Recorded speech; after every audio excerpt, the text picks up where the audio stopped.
Hey, how are you doing? My sense of values differs from other ones, and my way of thinking differs from other ones, and my justice differs from other ones. So we have different opinions from each other. So this is really easy, obvious, reasonable theory that we have. But just because we have different opinions from each other, it doesn't follow that you understand someone on the premise that your sense of values is justice, right? Especially in terms of others' understanding. You have to make effort to have sympathy for someone's sense of values as much as possible. You must not make room to understand someone's way of thinking with your sense of values. So most people look at the world through the filter of the sense of values that they have ever cultivated for a long time in their life. In my feeling, at the time you put your sense of values in others' understanding, you will have the thought that you want to prove your mindset is correct and others should understand my mindset. So this is extremely far from understanding others, because considering someone's thoughts through your sense of values provokes the feeling that you want others to accept your way of thinking, and you want to stay in the position that makes you feel superiority to others, right?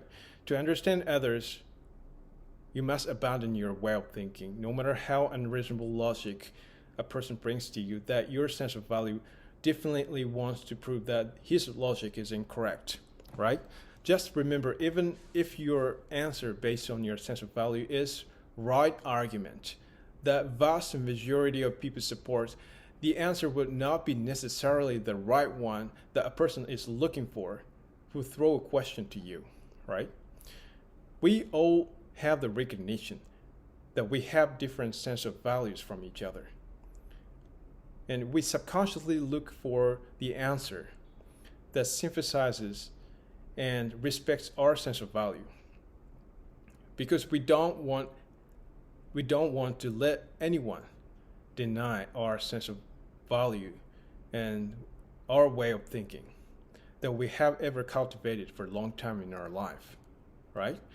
So we have the feeling of resistance against the answer that overturns our sense of value, even if we recognize that is the right argument.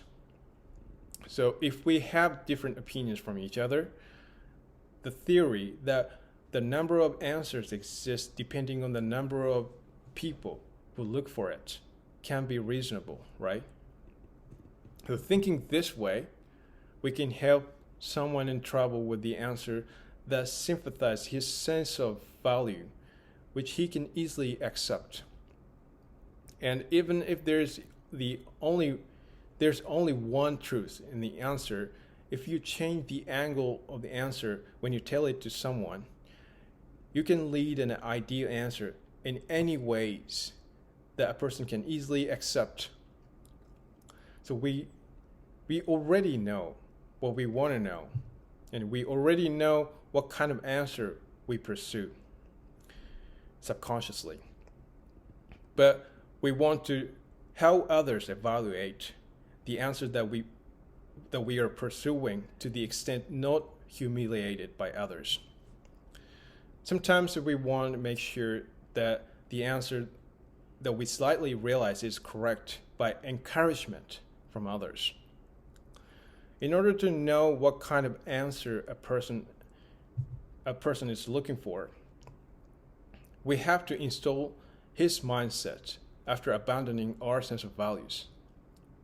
So I don't mean to give a person a quite reasonable and quite comfortable answer to a question he makes. I mean, you just pay attention to how we can tell him, and what kind of answer you can prepare to a question in the form that you respect his sense of values.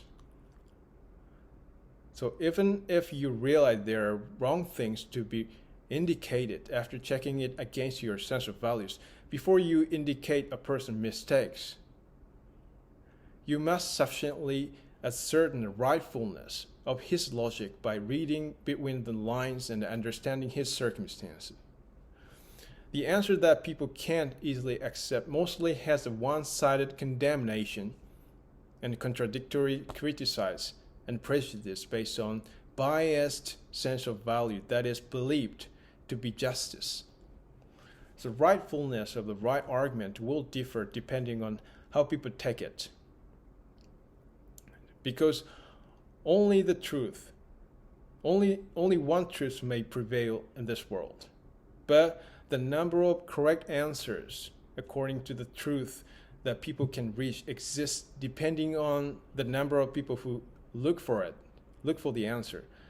That is generated by the difference of interpretation or the difference of sense of value and the difference of way of thinking,